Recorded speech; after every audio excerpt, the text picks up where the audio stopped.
doing chats is hard without Noth, because I don't have like a super mega ultra chat going on.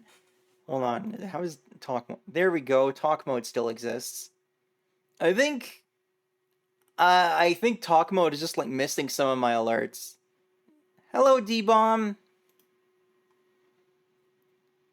You missed me getting very angry at the video game, and now we're just hanging out a bit. No, I hope someday I'll have like enough of a viewership that there's just gonna be like a lot of people in chat, so that it's never gonna be quiet. That's what I want.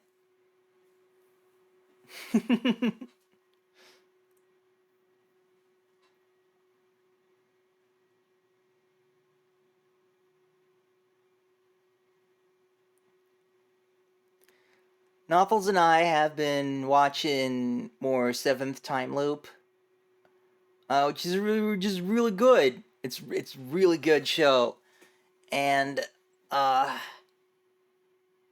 I'm just really excited for like the next episode every time, and I'm just like, man, I gotta wait a week. Dang it. Oh yeah, I saw that you were like thinking about like quitting the game and doing it next time or something. It didn't look too frustrating when I came in, but except for that part with the waterfall, that looked awful. But I can imagine that like, a game just kind of wears on you, and then even when you get to a part that's not as crazy, you're just like, "Oh." Especially when you got to be entertaining at the same time. Like any other time, you can just like walk away from a game, even if it's just for a couple minutes. Just go collect yourself. I always think of that one old Game Grumps episode where it's like Battle Kid, and Aaron just loses his mind completely at the game because he has to keep trying the same annoying boss over and over for like the whole thing, and he just by the end he's just like screaming.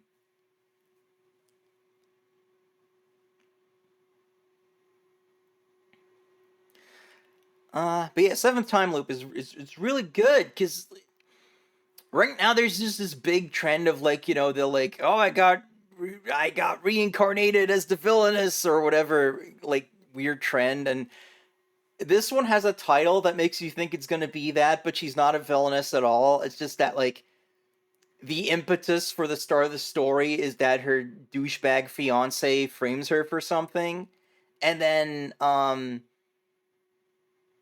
like she picks herself back up and like gets a career, and then dies because of a war, and then she reincarnates back. She gets sent back in time to the same spot where she gets framed, and just now just every time it happens, she does a different career, but she still dies because there's a war. And now she's on the seventh loop, and she's like, "Fuck this! I'm gonna do my lazy life this time." But then, um, she catches the attention of the evil emperor to be who starts the war, and now they're engaged, and then that's like a whole thing.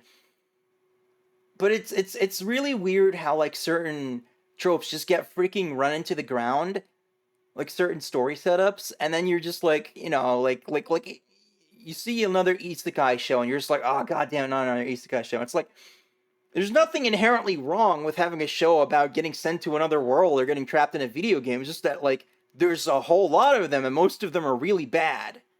But this is just a really good like romance story. Like it's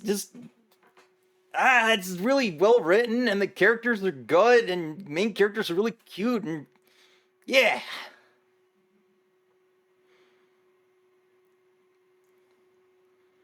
There's a mini game with a trolley where you have to go top speed to make it, but you also fail if you tip over too much, which is inevitable when you're going top speed. That sounds awful. That sounds awful. I'm almost glad I didn't see that.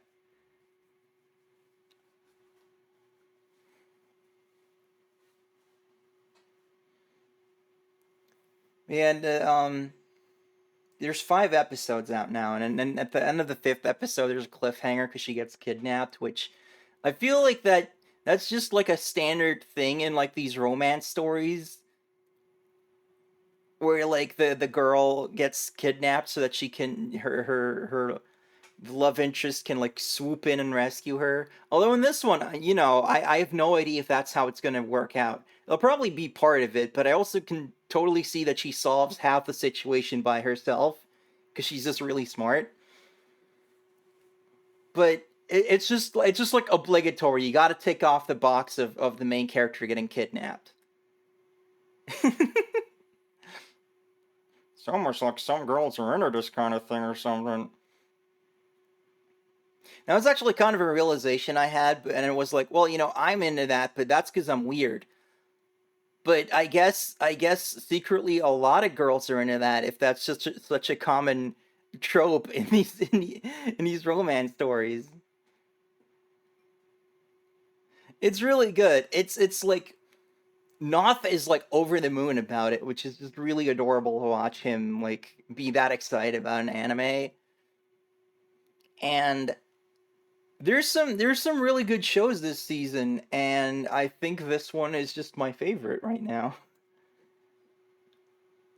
Like Dungeon Mesh, he's really good. Dangers in My Heart season 2 was incredible, but like this show is just kind of like it's the one where I'm just like I want to see what happens next week.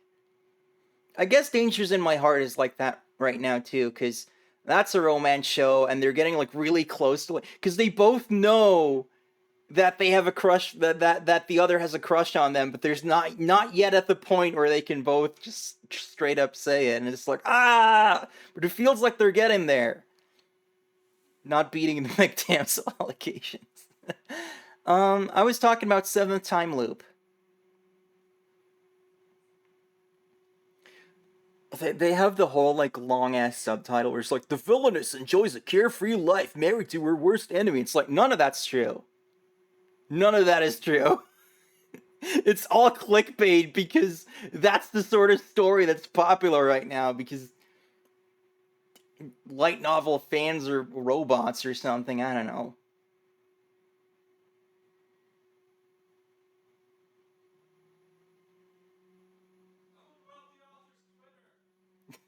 You tell them about the author's Twitter. You're the one who follows them. Nothel's just trying to backseat my chat, but I think he's stuck downstairs because he's playing Final Fantasy.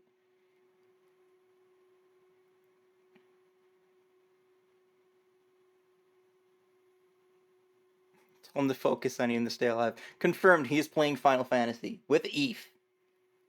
Then again, Eve seems to be fine chatting. Noth follows the author on Twitter and keeps raving about how just adorable the author is, apparently. I don't know. They just seem really pleased at having like this good anime adaptation of their work.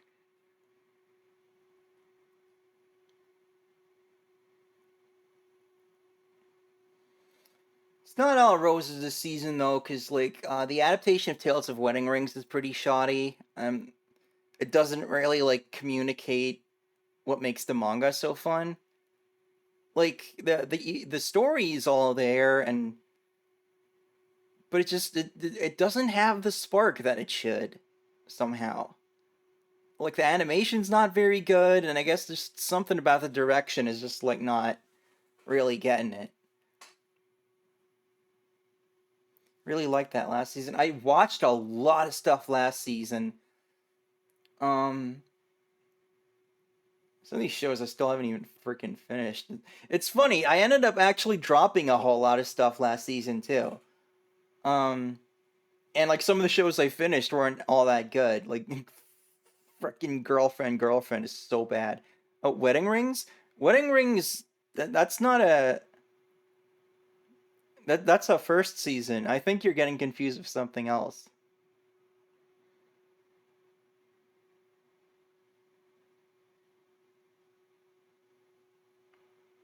Like I've just been reading the manga, and like the anime started this season.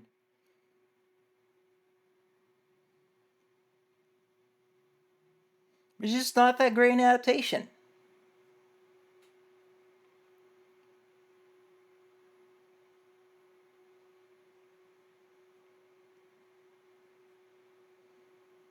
And like this season, there's like, yeah, there's a bunch of good shows, but I'm kind of having trouble like keeping up with them somehow.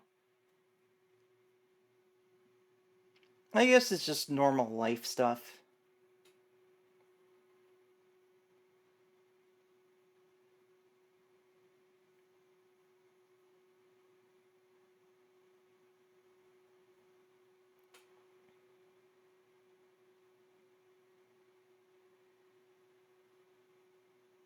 You know, I kind of like the Keensey color scheme, even regardless of just like, it's just I gave myself Commander Keen colors. There's something nice about it. I've actually been thinking of like tweaking my design a little bit. But I'm not much of a character designer, so I might commission someone to do that and just kind of see where that leads. But I'm not sure yet. Cause like I generally like my design.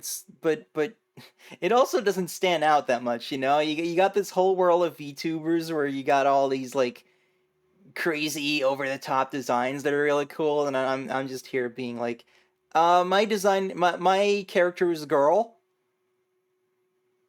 Yes,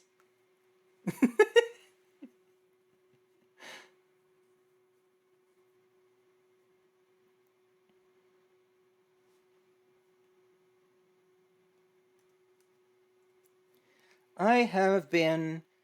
Um, I've been having fun on Blue Sky. It's very nice now that it's public that way more people can just easily sign up. Not that there was like a lack of invites before, like you were getting invites out the ass if you had an account, but I guess people just don't want to deal with that.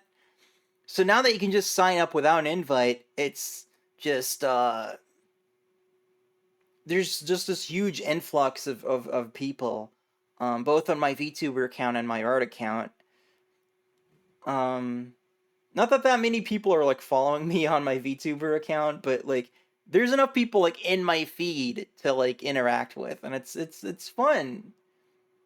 It's nice that like even though the VTuber industry is having some issues at the moment, to say the least, that there's just still so many like indie VTubers just like getting to start, or like still in the early stages of like building up a following and all that. Um, but what I don't understand is like how are there so many, like I see some VTubers who haven't even debuted yet, and they're not with an agency or anything, but they just get like hundreds of followers before they even debut, and I'm like, what dark magic are you using? How do I learn how to do that? How are they about NSFW stuff on B Sky? Um, as far as I know, they're great about it. Like I've just been able to post my art that I do. Um, and you can just flag it as like suggestive or adult or whatever, and I think by default NSFW filters for new accounts are like it's like you don't see any of it. So if you want to see that, you have to like know to go into like moderation and then content filtering and turn that on, because otherwise it won't even show the posts at all. Because you can set it that either it hides certain things or warns you about it or shows them. And it's not just for lewd things. It's also just like if you don't want to see violent stuff or like hate stuff. Obviously, um, I think those options are pretty cool, but I feel like they should just ask you when you sign up what you want, because otherwise you might not even know that those options are there. Because you see a button called moderation and you assume that it's something like if you're like running something yourself, I guess.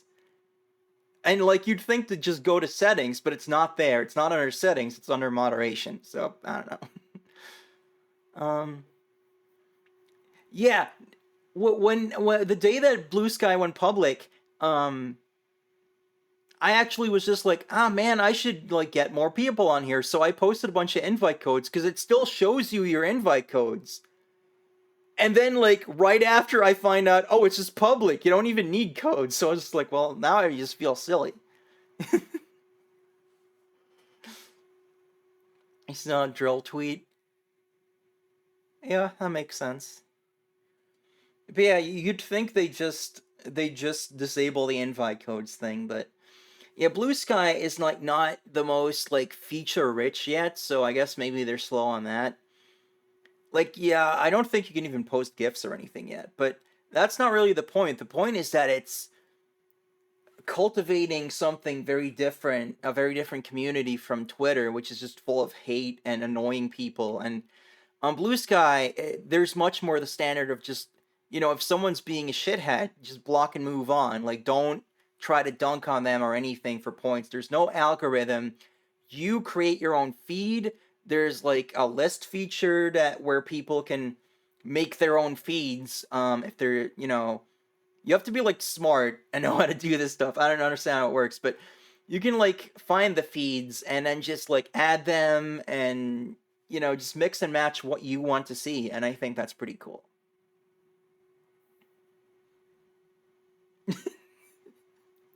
I literally just saw you retweeting that drill tweet, Eve.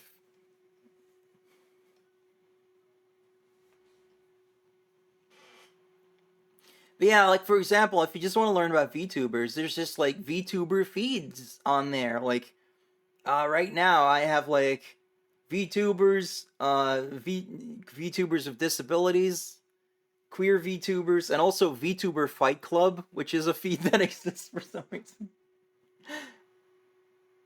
Like it's just a feed that like uh shows every post that includes like the word VTuber or several other phrases related. I just think it's a funny title.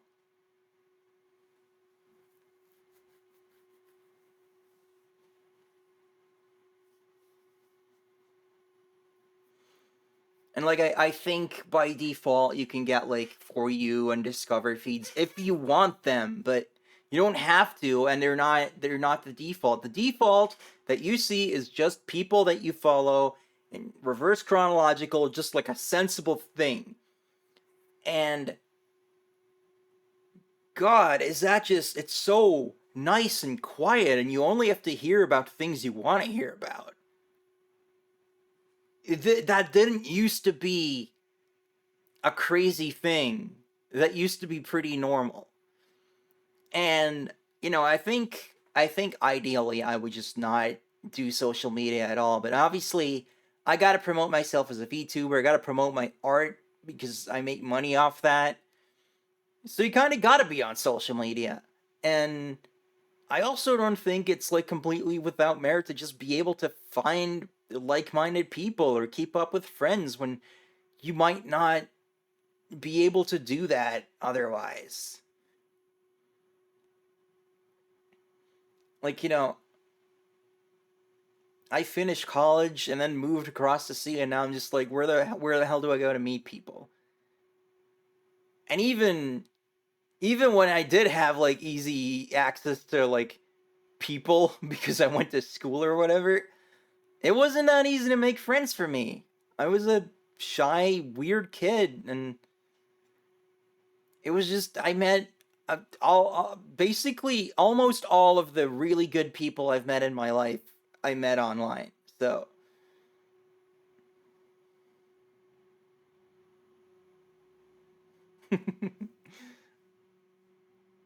yeah, I haven't seen any. I might have seen like one bot. I don't think they were a bot. I think they were just like a weird scammy art person, but just one compared to like on Twitter where like I had to purge so many followers because they were all just art scam bots. And even this one person on Blue Sky, like, because I was complaining about art scam bots on Twitter on Blue Sky, and then I got this one reply that just sounded really scammy, and then I'm just like, I don't know if you are actually an art scam bot or if you just have the uncanny ability to sound like one. But either way, I think you might have trouble finding people to pay you.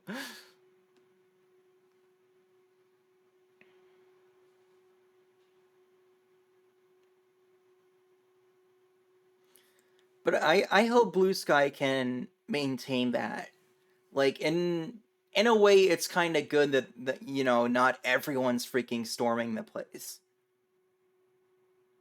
because you might end up with like similar issues that Twitter had. Because even before the Musk apocalypse, you know, Twitter had a lot of issues of just having a really nasty culture and a lot of hate and stupid crap. And Elon Musk just made it way worse, but it's not like it wasn't there already.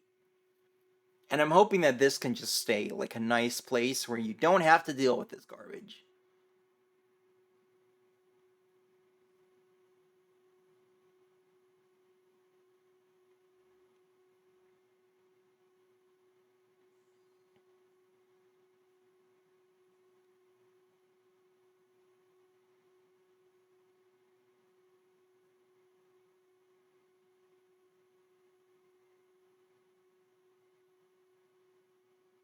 He never made a Twitter account. Good. Excellent choice. Keep it up.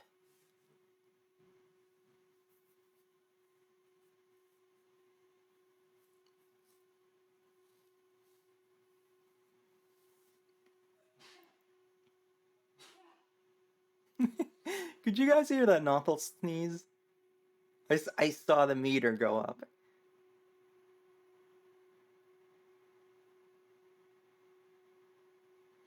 Gosh, I am so excited for when Noth and I buy our new computer and put it together. It's gonna be great. Does that mean you don't have to make a Blue Sky account? I mean, you don't have to do anything you don't want to, but if you do want to, I'm definitely not going to discourage it, because then you can follow Rosie and other VTubers, but mostly Rosie.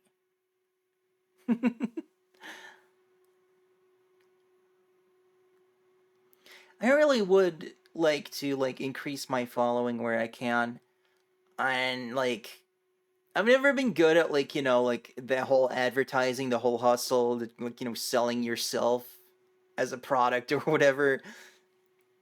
So I don't know like when you know my followers don't go up, I don't know how much of that is like I can't do that, or how much of it is just like, you know, other BS reasons. Because half the time when when YouTube does pick up like one of my videos and like a bunch more people like get to see it, so many of them like click away immediately, which is normal. That's pretty normal, and like the YouTube algorithm is just so busted that it'll like recommend your videos to people who don't necessarily want them. So if they have autoplay on, like it just screws up your metrics. But I'm also not going to pretend like there aren't going to be people who just hear my voice and go, "Oh, no, I thought this was I thought this was a cute girl." Jokes on them. I am a cute girl, but you know, that's what they think, and they shouldn't do that. They shouldn't be so closed-minded. Because like half the time when you know I get one of those boosts, I get like stupid fucking comments that just confirm that some people are like that, and they should go away, or you know, change their hearts and not be stupid and watch Rosie. I think it'd be cool if lots of people watch Rosie, personally. But that's enough whining for me.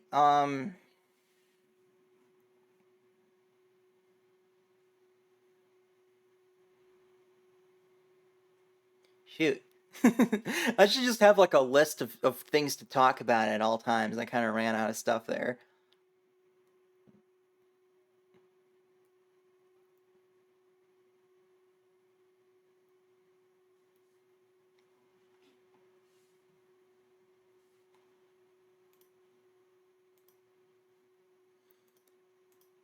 I've been like following more people on Twitch lately. You know, fully intending to actually watch streams, even though I have, you know, a lot. I don't like very often watch streams, but I want to do that more. But like, so many people are live at the same time as me, and then I can't watch their streams anyway. I was always someone who would just watch VODs instead, or like highlights. Like, even with like I love Vine Sauce, but like I don't think I've ever actually gone to a live Vine Sauce broadcast. I think I've always just watched the VODs.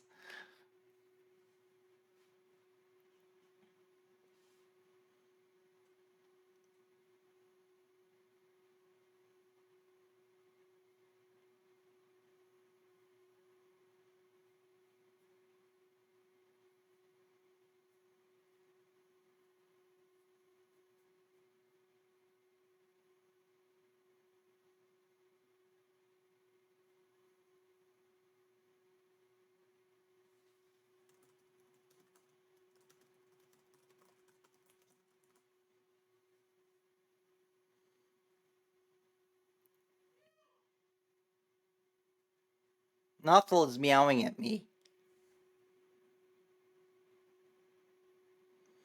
I think just what kind of happens is like, um, obviously there's gonna be like a lot of um American streamers, and then most people have jobs, so you just kind of end up streaming all at the same time. Um, I have been. You need more clippers and highlighters. I definitely would not object to that. I'm always a terrible judge of what's cool about me, so even when I try to clip myself, I like clip things that only I think are funny. And then when someone else clips it, I might be like, yeah, I guess that was neat, but then people like that more. Um, Shoot, I was gonna say something before then. I forgot. I forgot what it was. Uh, Crap. What was I gonna say? It was gonna be interesting. I very much like your clips, Alcazar. I am very much in support of your clips. Um,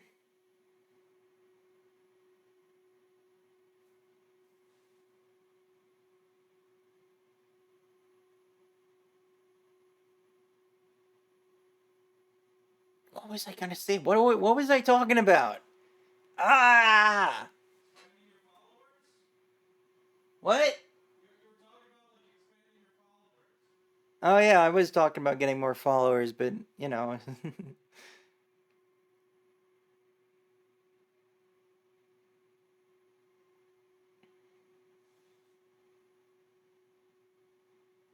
I think it was kind of done on that subject though. You got interrupted by Elf. I sure did. What do you have to say for yourself?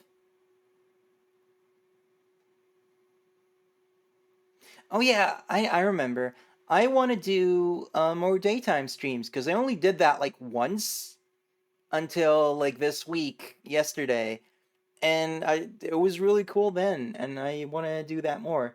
Because even though probably fewer people are going to be able to tune in, I do know that there's some people who are able to tune in or like listening to me yell at games when they're at work or something. So, and it could just be a good time to do, certain more low key things or things that I think might be like games where I'm not entirely sure how well they're gonna work on stream. Um, because then I wouldn't be like sacrificing one of my usual stream slots. And in general, I like to just stream more because I really enjoy doing it. And I realized that for once in my life, I'm not too concerned about like something being a success or being seen by too many people. Because a lot of the time, I only have like maybe a handful of viewers, and I'm fine with that. And if I'm more successful in the future, then they can find my videos on YouTube, and I could be like, oh, you might want to check out my stream of this that I did once. Because with so many things in my life, I'm always such a perfectionist and always just being like, oh well, there's no point if people aren't like watching. But I think I can finally actually say that even if just a few people are watching, then it's still worth it. Which is which is a big leap for me.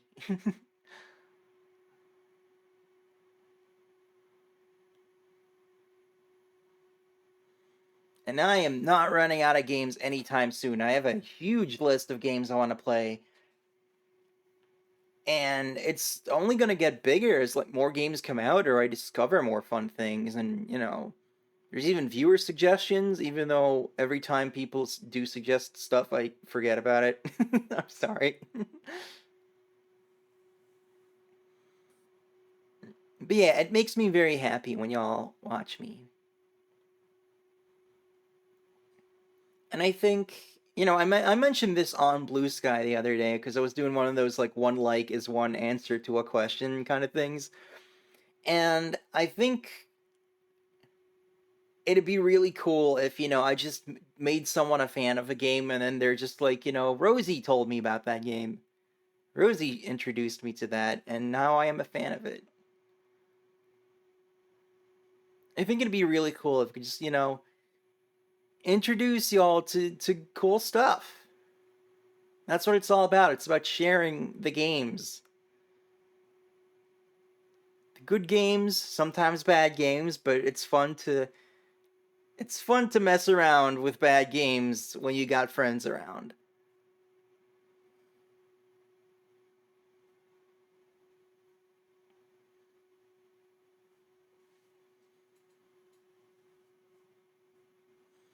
Hmm.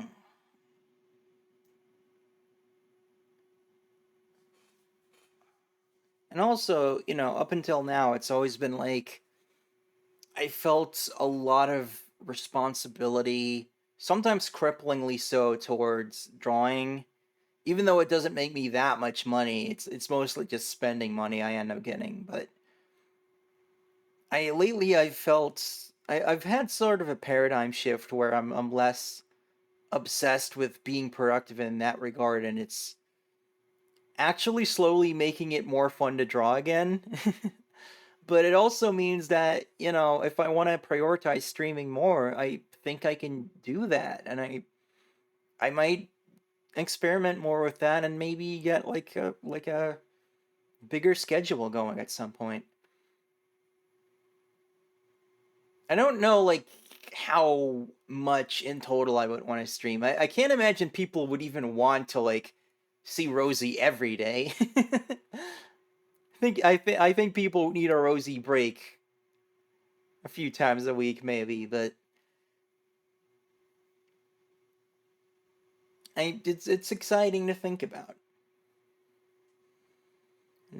Coming up soon, we're gonna Sunday is gonna be more FF16. We're coming up on the end of that game. Noth said it'd be like two-ish more streams, but we'll see exactly how long. And once that is gone, then I'm gonna do that NES variety stream I talked about.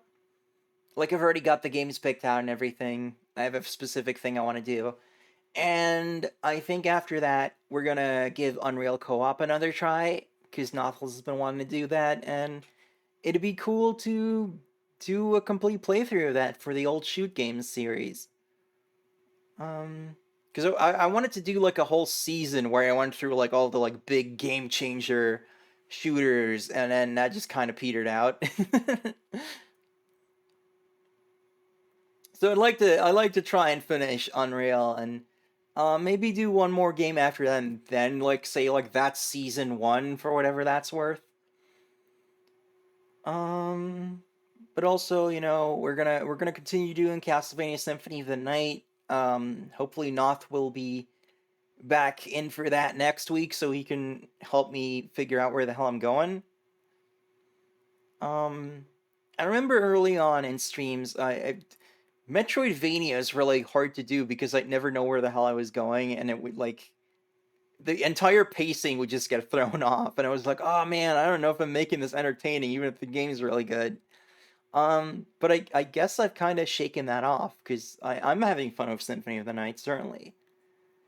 Um, I was actually gonna replay Rayman 2, um, and then we just ended up doing Symphony. But also that gives me more time to get a decent video cable for the Dreamcast. so that Rayman 2 will actually look kind of decent. Um, and of course, this slot is now going to be free because we're not going to like just like binge all the Commander Keen. We got to give it a break. So, having finished Invasion of the Vorticons next week, we will be moving on to doing Mega Man again. We're going to play Mega Man X3. Um, this game's a little spotty, so I am going to use some quality of life hacks and play it on an emulator.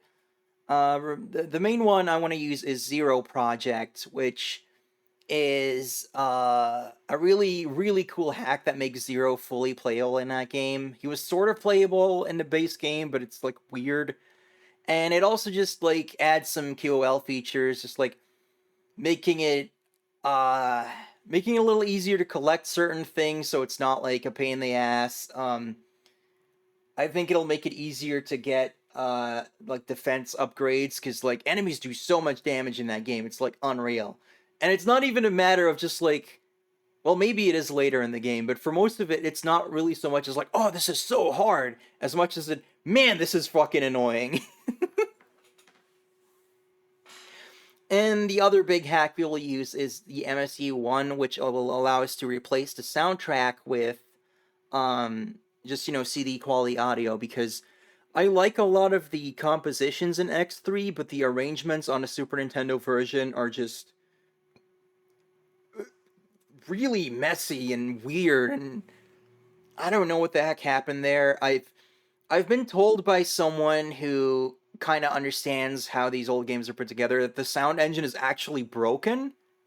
Like some features just do not work in it, so that might explain why some of it sounds so weird.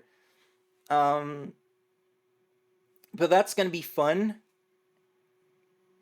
I had actually been waiting for a hack that would like um incorporate Zero Project and the sound hack and also a relocalization. Someone was working on that and then they just kind of vanished, so I'm just not counting on that showing up. We're just gonna use Zero Project and the MSC1. Uh, and sometimes I'm like not sure about like if we should just play the game as is, being purists or whatever. But I kind of feel like if you want like a pure playthrough, there's plenty of other places you can get that. I think giving it a bit of a like rosy personal twist is more interesting. And also, it makes it easier for me and Noth to play the game. I remember when Nothels got the Mega Man X Legacy Collection, because Mega Man X, he loves that game to death. And he was playing X3. He was playing through that for the first time, and he got to like one of the like Doppler stages near the end, and it was just taking forever for him to get through it. It was really hard, and the music was just this awful droning. And I got to a point where it was like, please turn the sound off. Like, I don't quickly ask Nothels to like change what he's doing for entertainment, but I was just like, please turn that off. Please turn the sound off. It's awful. So hopefully the modifications we use will help with that. Um, Also, it couldn't have helped that the X collection does have input lag. I think it's pretty noticeable. And Noth has been playing classic Mega Man on the Legacy Collection, which has the same issue, and he definitely started noticing that. He was doing Quick Man stage on Mega Man 2, the infamous one with the like beams, and he was really just like, he had to try that so many times until and then he was finally just like, yeah, no, there's input lag in this, and I felt so vindicated. He noticed it too.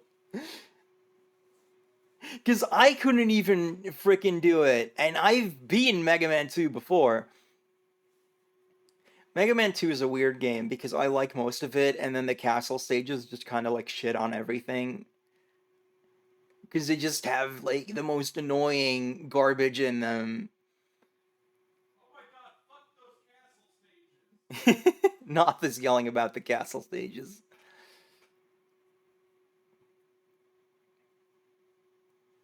And I've beaten most classic Mega Man. No, that's not really true. There's so many of them at this point.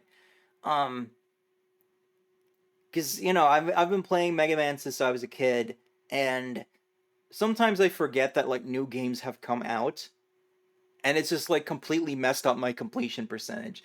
I know I've beaten 2, 4, and 5 like on actual hardware. But 2 was like a PAL cartridge, so it was slower, so that probably made the game easier. 4 and 5 were on the Famicom.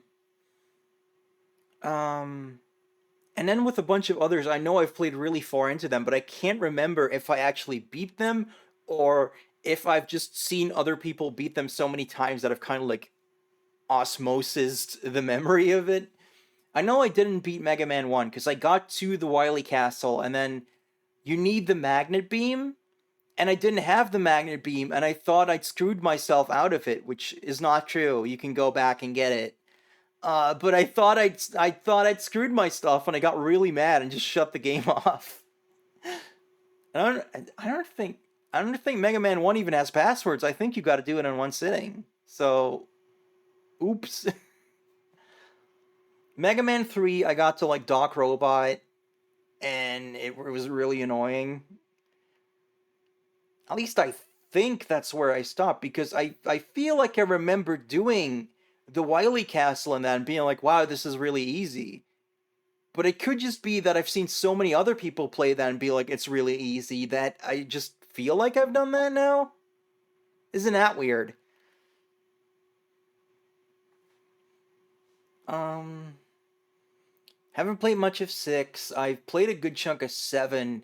8 is weird. Uh, and then 9 and 10, it was like I wasn't really into the whole 8-bit revival thing that much. So I thought it was a waste because I think Mega Man 7 is gorgeous and there should be more games like that. But for some reason, a lot of people are no, classic Mega Man should only be NES style, and that's weird. But that's why those games are like that. And then Mega Man 11 is like,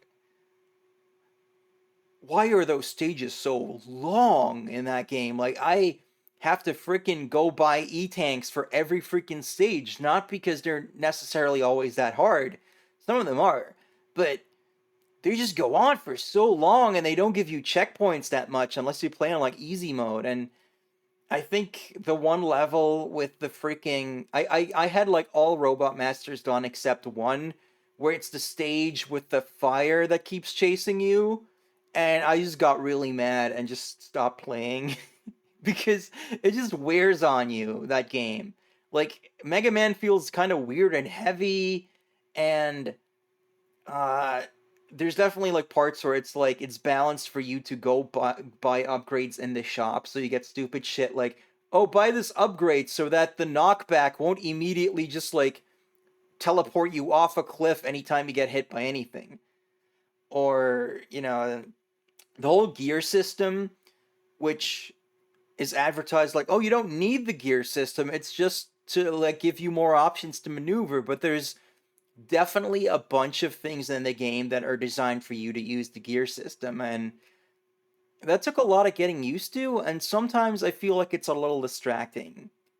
But that's kind of a problem you get with Mega Man because Mega Man as like a basic design is so streamlined and good that you that's why they made a million Mega Man games, but also obviously you got to switch it up because otherwise it's like, what's the difference between all these? And then sometimes they just come up with like these ways to do it differently that kind of detract from the game.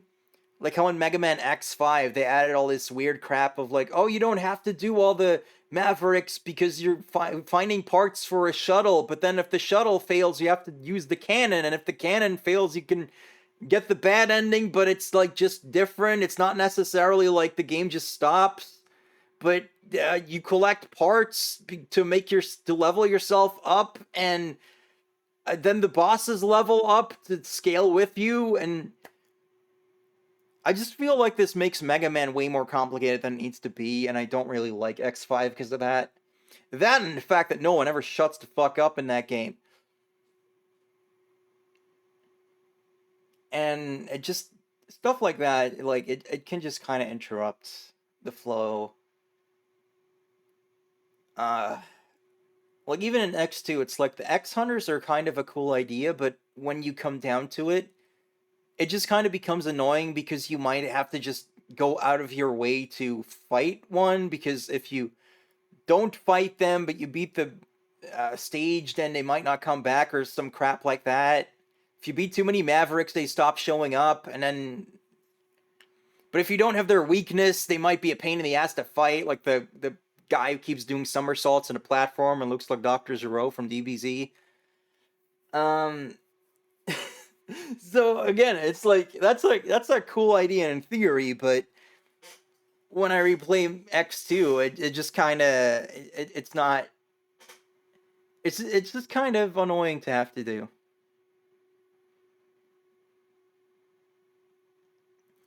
That's how I feel, at least. I can definitely see people liking the X Hunters, but I'll never get people who are like X5 is really good.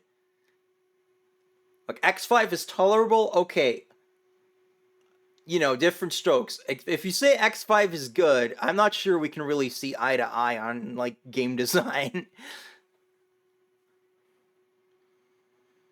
I remember being really disappointed by X5 as a kid because X4 was like the game that got me into Mega Man, and I loved X4. I still do. I'm really excited to get the data on stream eventually. But my cousin got X5, and I was like, oh man, the sequel to that game I love, and it wasn't really very good. It opens up with like this really long dialogue thing. It's just like for every letter that comes out. And then you finally get to play, and there's more dialogue on every freaking screen. And where are the anime cutscenes? Like, yeah, the voice acting was bad, but at least there was cool stuff happening. And instead, it's just people talking about stuff that doesn't matter. And then, based on the character you pick at the beginning, you lose the ability of the other character, which is really unbalanced because you'll either lose Zero's stupid ass useless Buster Shot or X's force armor, which is ridiculous.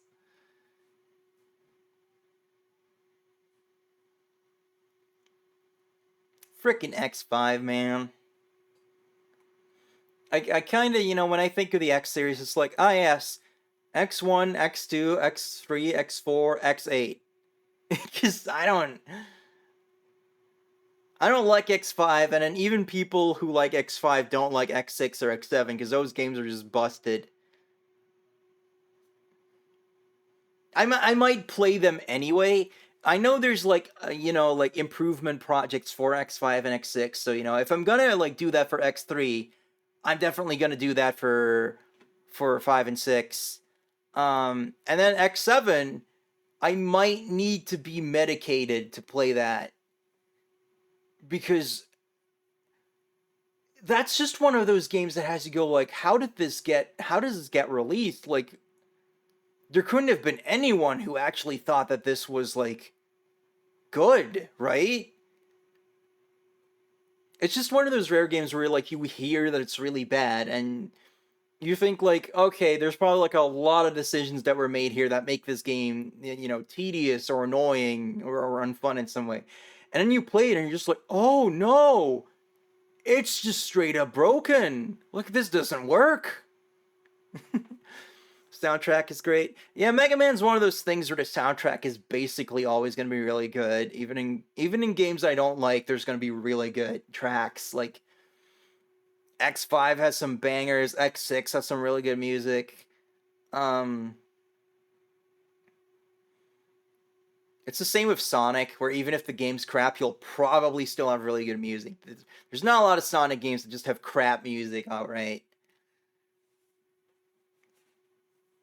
I hope we can get more Mega Man soon. I hope that we got Mega Man 11 after the Legacy Collection, and then the X Legacy Collection teases that the story will continue. And I hope that we can get an X9 and that it'll be good.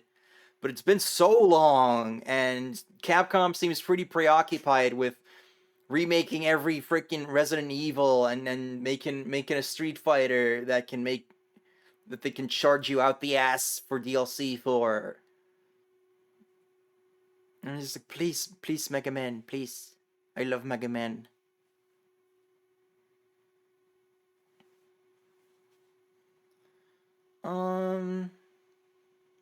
I'm also going to play more East soon. I have edited the last like old stream of that. Hydrate. That's a good idea, Eve. I'm gonna get some more water. I'll be right back. Ow, my butt.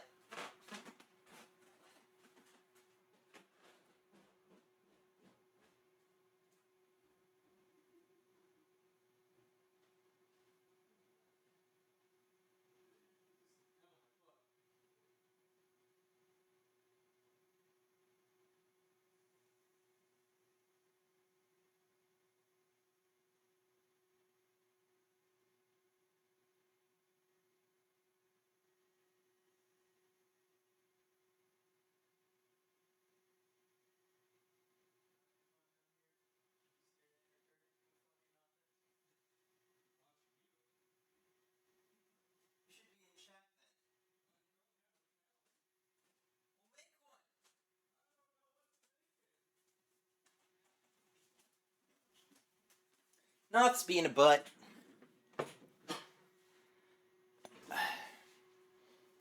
Alright, where were we? I sure hope you picked a better reviewer editor for the next East video.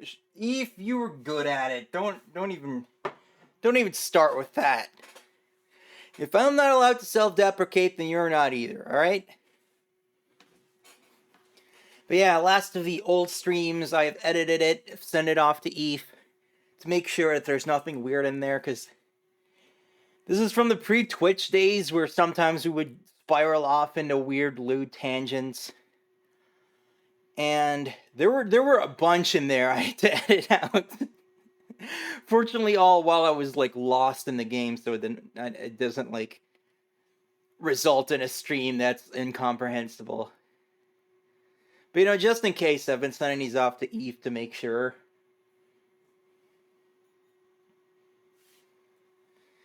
And I stopped playing that game because this one boss was just so hard, and like even the internet could not explain to me how to defeat this thing.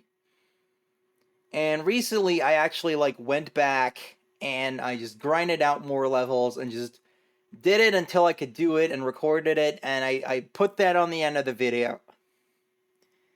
So now we can continue that game soon as we have a free stream slot for it.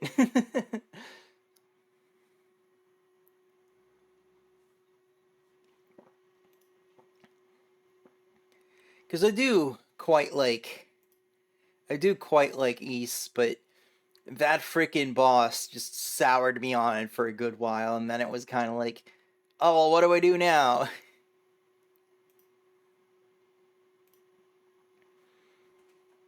Like, if you go back to like my East Chronicles playthrough, like at the end I'm just like, oh man, I'm so excited, I could just go play the whole series. And then I think pretty quickly I went on to Oath and Fulgana, and then just freaking every boss was giving me so much shit, but that one really just had me rage quit. I think I even came back the next week and tried to do it again, and I got so mad I just ended the stream early, and I don't even have the footage of that anymore. Because I was thinking of just like, taking a bit of that and putting that into this upcoming video to just kind of illustrate how mad I was. And I guess I got rid of it because I was too embarrassed by it or something, but I can't find that footage at all. So instead, it just kind of goes from, me getting my ass kicked a bunch and just being like, I guess we'll figure that out next week. And then it just, it just cuts to 18 months later, I'm freaking coming back and defeating that boss. But yeah, I remember when I first played Oath and Fulgana, I loved that game. I started saying it was one of my favorite games, and I hope I can regain that feeling for that game. I will like that. And then I'd like to go on and play other Ys's, like, the whole thing with Ys is that, when they do remakes, they end up being such different games, so Oath and Felghana is not a straight version of Ys 3. And for Ys 4, it's even weirder, because, there were two versions originally that were very different from each other, and the version considered inferior was like the canon one for a while because it diverged less from the initial plan. And then when they remade it on like the PS Vita, which later got ported to PC, now that version is canon, but it's still different from either of them. And I haven't played any of those. So when we get to that, I guess I'll be playing the modern version, but I'll be going in totally blind. There's a couple Ys games where I've just like not played any version of them, which would be Ys 4, Ys 5, which that was just one game. They've never remade it yet, which is kind of weird that they haven't. And I don't think I've played Ys 7 because that was locked on the PSP for a long time and I couldn't find a copy. The PSP was a cool handheld, wasn't it? There was some cool stuff on that. I just remember I was in like high school or like just out of high school, and I just wore like these really baggy pants with like huge pockets, so I could just have my PSP on me real comfortably, and it was just really fun.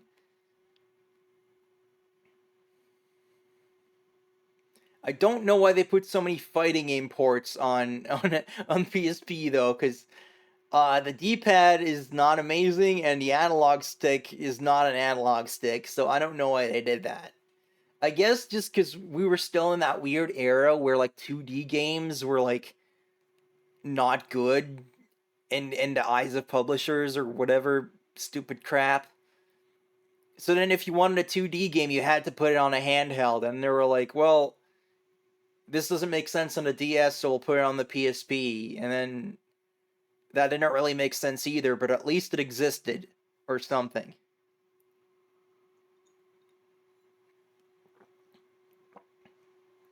I'm very glad that we're out of that era because I think on the whole I like 2D games better than 3D games.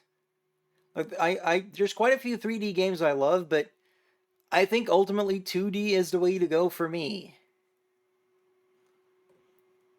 Plus, some things just work better in 2D than they do in 3D. Mega Man sure is never trying 3D again, I think.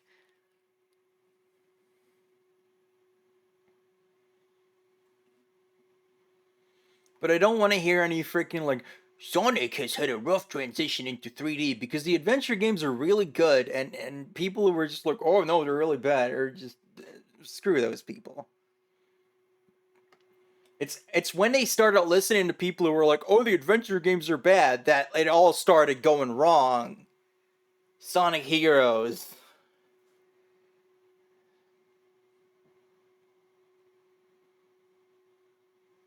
I I still plan to stream Sonic Heroes eventually. I'm gonna do it when I reach 100 followers. Because I feel like just, setting a goal for myself to just do that is the best way to just do that.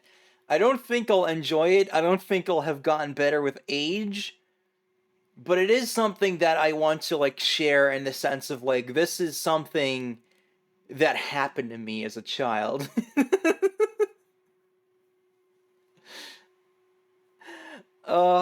Cuz Sonic Heroes was the first Sonic game I got to play when it was brand new. I bought it the day it came out in Europe, and it wasn't very good, and it gets worse as it goes on. But I wanted it to be good. It had the Chaotix in it. And then you Vector the Crocodile. And the other ones. And it was like, whoa, like Knuckles Chaotix? I know about that game because I read about it. I don't know what the hell a 32X is. And then like, oh my god, Metal Sonic's back? That's so cool. Metal Sonic is so awesome. I don't think it was worth it ultimately because the game just plays like ass. But, I feel like even, a bad game experience, like I said earlier, a bad game can be made fun with the right people. And just like how Fire Emblem Engage ended up being, despite just the psychic damage I took, ended up being a memorable experience that I liked having with chat and with Noth, and hopefully we can do that with Sonic Heroes and games like that as well. But now I'm rambling.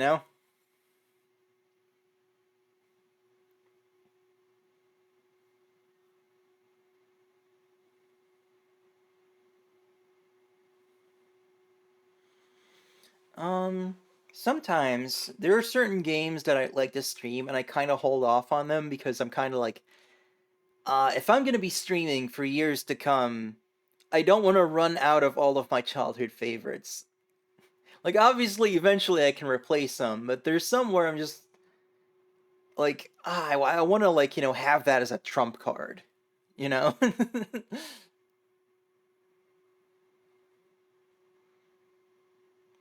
We'll see as we go along. I RPGs are always like a tough one because they're such a big time investment, and you run into that whole issue of like, do I read out all the dialogue? Do I skip through some stuff at the risk of maybe someone getting confused, especially if they're not watching the screen the whole time?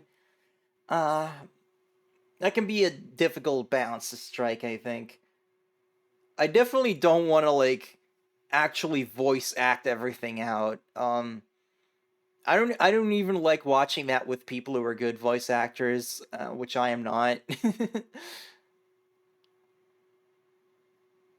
So at most I'm just gonna read the dialogue, but even then that can get tedious kind of quick. So I usually try to just go through the dialogue, like read it myself, and then kind of try to sum up what's being said. But um, as you know, the rosy brain doesn't always work in normal ways, so sometimes that doesn't really come out right.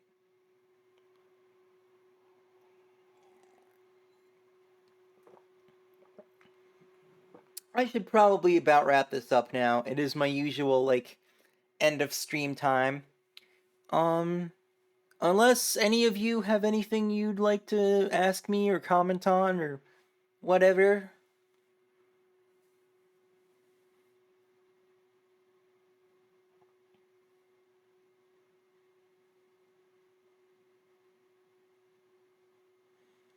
Do, do, do, do, do, do, do.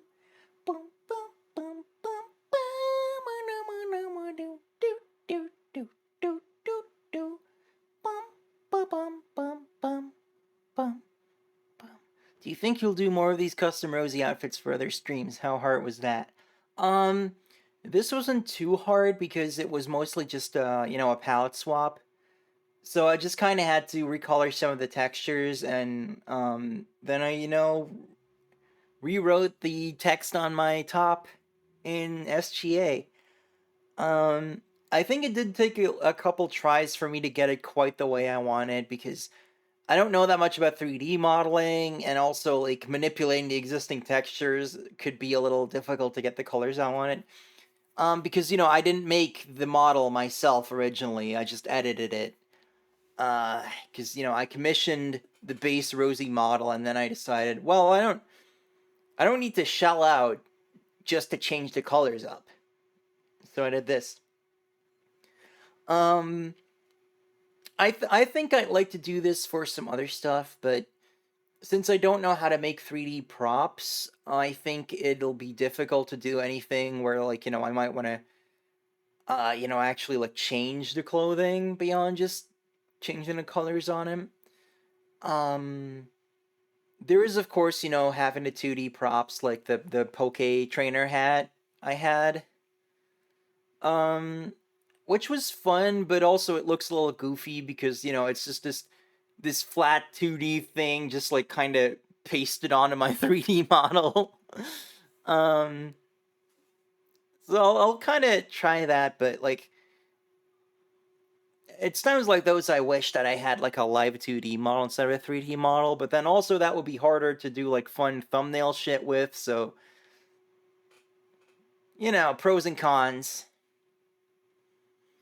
If I get to the point where like, I've like a big enough following that like I can make enough money from streaming, then I would definitely like put a bunch of that money into getting cool stuff like extra props or whatever makes the streams even better. That would be my first priority there, ahead of just rosy money. Like my first thing would just be like make the streams higher quality, buy any equipment that I might need, or like certain games that people want me to stream. Just that would be the first thing that money goes into. um So yeah, I don't know. Subscribe, give me coffee tips. I don't know. If you want to, only if you want to. Any other questions?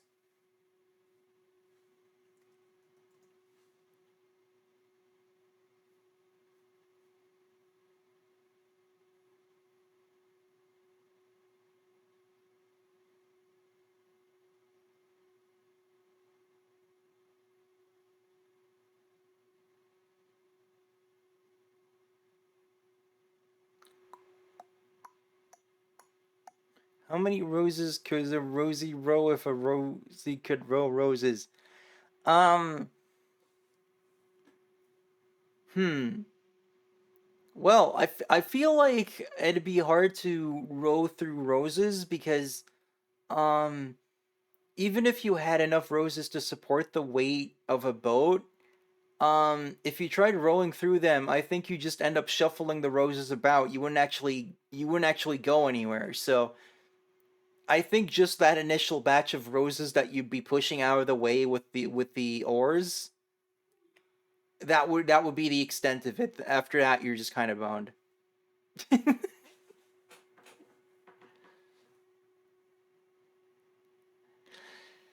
I think that'll be it for now. So thank you all very much for watching. I love you all. Don't forget to tell all your friends about Rosie. Follow me on these things down here, which includes Blue Sky, which is not on this page. I'll have to fix that. Rosie rolling out. Pum pum pum.